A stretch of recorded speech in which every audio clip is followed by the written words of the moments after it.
Hi mga mamshi, good morning. Ito na naman ako, si Gemma. Yan ay may i-unboxing tayo today. Ito ay nabili ko online. Ayan. Ayan. Ito ay nabili ko sa Temu. Ito ay parang electric shower. Ayan.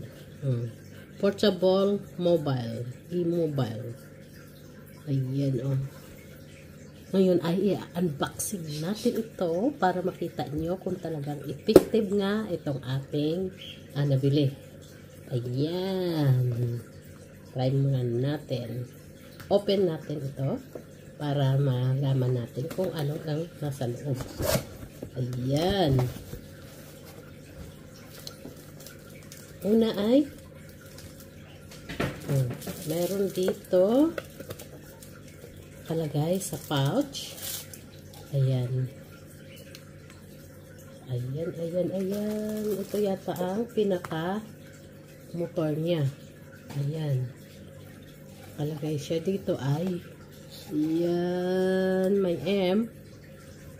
Tapos may power. Tapos ito yung kanyang charger. Kaya yan. Ito yung pinaka ano niya siguro to. Pinaka motor. Tapos, what is inside pa? Ayan. Ito ay parang may rubber. Ito siguro pang ano sa water. Para hindi magtatagas. Tapos, may sabitan tayo dito. Tapos, ito. Ayan, no? Ngayon, ito ang USB niya. Ayan. Isasaksak lang siya dito. Ito. Ang USB niya ay Type-C. Ayan.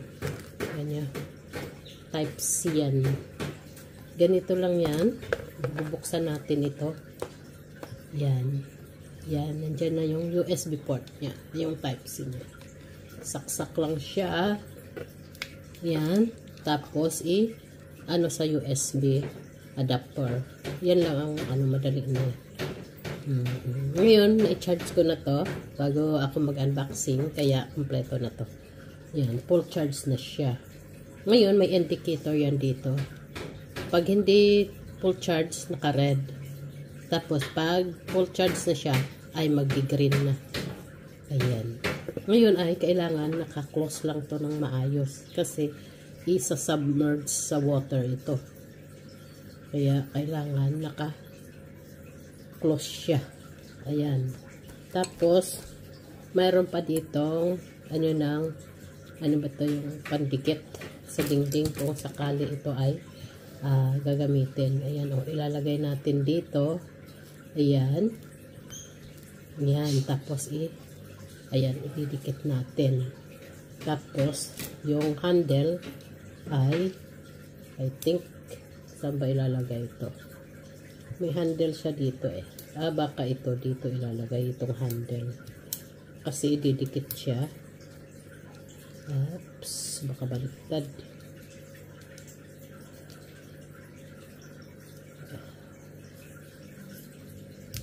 Ayan. Ayan na. Tapos, ngayon ay ito pa yung unboxing natin. Meron siya dito hose. Ito yung mga hose niya.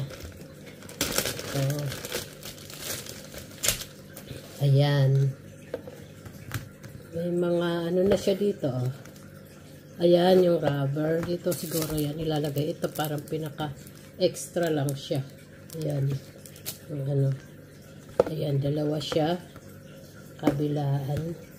Ngayon ay malalaman natin kung paano natin ito ikakabit. Mayroon naman siyang dito ang kanyang manual. Yan. Ito yung kanyang manual kung how to use. Kaya kailangan ay basahin muna natin ito bago natin ito ay gamitin. Dito tayo kasi iba-iba siyang pang dito tayo sa English. Ayun, instruction manual. Ayan, English instruction manual. Kaya ayan, natin siya. Ayan. At mayroon pa dito, ito yata ang pinaka shower. Ito. Ayan ang style ng kanyang shower head. Meron dito. Ewan ko kung ano ito. Malalaman natin to. Tapos meron ditong, yan, pinipindot lang siya. Kabila, ayan. Siguro kung gusto mong malakas o gusto mong mahina. Tapos ayan, dito natin idudugtong ito. Ngayon ay babasahin muna natin ang instruction. Kaya lang, maliit. Anuhin na lang natin sa outdoor mobile electric. Yan. Bat articulage. Yan. Yan lang. Tapos, parang ayan. Maliliit yung sulat.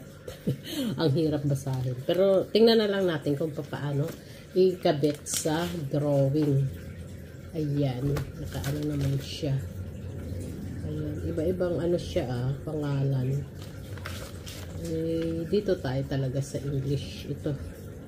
Ayan manual. Instruction manual. Ito lang yung English. Ngayon ay na natin ito.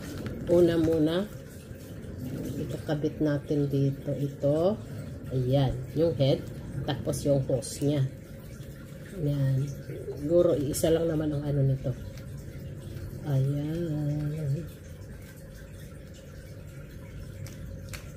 Ayan. Yung hose at saka yung head. Pag i-connect natin sila. Ayan. May screw naman siya. Ayan Ayan. Ayan. Match na sila. Kailangan medyo higpitan lang natin para ito ay hindi matagas. Ngayon ay yung kabila naman. Dito natin ikakabit yung isa. Ayan. Sa kabila. Ganon din ang ating gagawin. Ayan. Diba? Ngayon ay itatry na natin ito. Mag-ano tayo ng water. Ayan.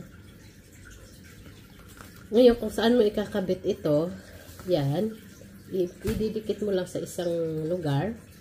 Tapos, parang ganun ang kalalabasan yan. Ayan. Ito, sabitan. Tapos, ito naman ay yung pinaka, ayan. Ayan, Diba? Ididikit mo siya. Dito mo ikakabit yung itong head ng ayan. Ayan. Ngayon ay itatry na natin ito para malaman natin kung ito ay aandar. Pero kasi doon ako magagawa sa rainwater. Hindi ko lang alam kung kaasya doon sa rainwater. Itong ating sa butas ng rainwater. Hindi ko lang itatry ko. Pero lalagyan ko nitong screen para hindi papasukin dito ng dumi yung mas mabuti lagyan natin ng screen. Ito ay screen na pino para ito ay hindi papasukin ng dumi. Yan. Pag ilagay lang natin siya. Yan. Port sa safety lang yan para ito ay hindi papasukin ng dumi. Ito ay hindi kasama sa package. Itong screen na to, ito ay pre-provide ko lang para ito ay hindi maano yung dumi. Yan. Yan, isali natin. Ayan, tatalian ko lang siya ng goma para hindi ito ay kumalas. Ayan, tingnan natin. Kumakalas siya. Ano natin ng goma. Tinalian ko lang siya ng rubber para huwag rin natin masyado higpitan kasi nasa siya, nasa tubo siya. Ayan, ay ganyan, binaba ko ng konti. Ayan, tapos bukol na lang. Ngayon ay itatry na natin ito mga mamshi. Ayan, tingnan niyo kung okay, kung effective. Kuha tayo ng water sa timba. Ayan, gamitin natin itong timba. Ayan, tingnan natin mga mamshi kung effective siya. Lalagyan natin ito ng water. Ito, walang laman to, kunti. Lalagyan pa natin water. Ayan. Ngayon ay kalahatiin lang natin yung tubig. So, try natin kung ito affected. Ngayon ay kailangan check ulit natin kung naka-close talaga yung sa USB. Ayan. Lagyan lang natin. Ayan. Yan, nilalagyan ko na ng tubig. Kailangan mga kalahati lang yan para ano. Ayan, ayan, ayan. Ayan, okay na yan. Pwede na yan. Ayan. Ayan, mga mamshi. I-on na natin to. Ilulublob natin ito sa tubig. Ayan. Ilulublob natin sa tubig. Ito nakalagay. I-on natin yung power niya. Ayan, naka-blue. Ayan, oh. Narinig niyo? May tumutunog. Ngayon ay i-submerge lang natin ito. Oh, ayan. Uy, ayan. O, diba? Ayan, umaandar na siya. Oh. Kita niyo yan, mga mamsi? Umaandar. Oh. I-ano natin kung ano yung kabila. Ayun, off. Turn off. Pero bakit parang may tumatagas na tubig dito sa ano? Yan.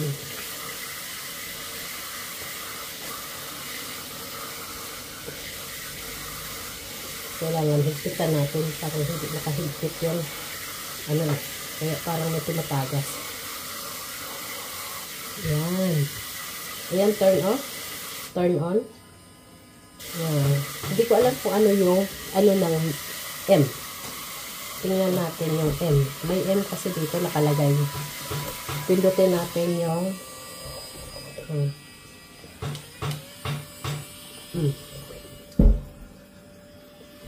walang ano effect yung M. Ayan. Nilagay ko sa M, pero bakit gano'n?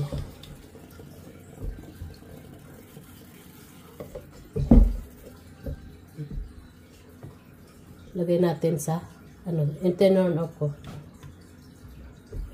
Ayan. Ayan, lakas oh. Yes, mga mamsi. Ayos din ah. Pwede ito pang shower na. Pang shower sa ano, outdoor.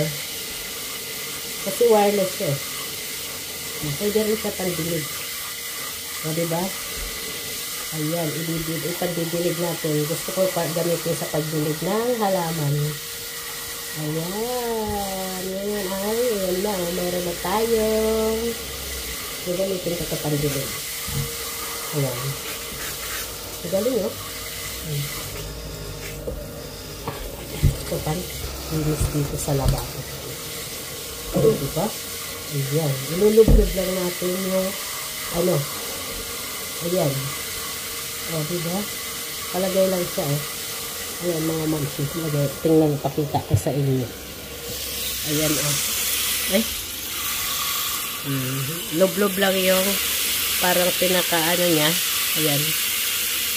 Tapos, ayan na. Naandar na yung ating effective. Ibig sabihin, maganda ang ano na. Pwede siya pang dilig. Gagamitin natin pang dilig. Ngayon ay, kung gusto mo turn off, ito lang ang switch niya. Ang switch niya ay turn off. Ayan. Ayan. Diba? Ayan. Ayan. Ngayon ay, i-off na natin yung ano. Ayan. I-off na natin yung power. Kailangan wag nyo kalimutan na i-turn off yung power kasi mauubusan to ng charge. Diba? Ngayon ay gagamitin ito natin mga mamshi sa aking halaman. Kukuha kasi ako ng rainwater. Tingnan natin kung uubra. Ito kasing drum may puno ng rainwater. Ngayon ay gusto ko sana ano, kaya lang ang ano, hindi kasya yung motor sa bibig ng drum. Kaya yan ang problema natin. Diba? Ayan. Kailangan ay tanggalin ng ano para palakihin. Ay, sorry. Hindi ko maano. Kasi kukuha sana ako ng rainwater para pandilig. Ayan. Okay mga mamshi, sorry. Hindi ko na ano yung ano dito, water sa drum na to. Kasi hindi nagkaasya yung itong ano natin. Pero ngayon ay magpapaalam na ako. Thank you very much sa inyong panonood. Maraming salamat sa inyo. Laging suporta sa aking YouTube channel, Jenski Beauty. Sana huwag kayo magsawa lagi. Ayan. Have a good day. Ayan ang aking garden. God bless us all. Thank you.